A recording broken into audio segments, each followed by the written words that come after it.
What are the different kinds of dashboard components? 1. Chart. Use a chart when you want to show data graphically. 2.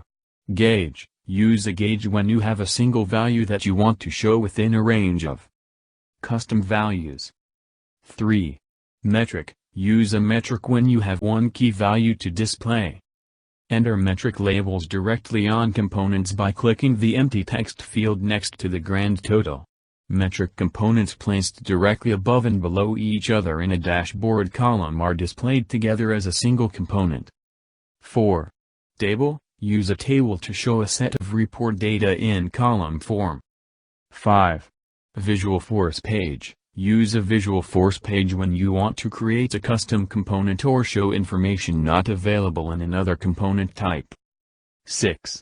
Custom S control. Custom S controls can contain any type of content that you can display or run in a browser, for example, a Java applet, an ActiveX control, an Excel file, or a custom HTML web form.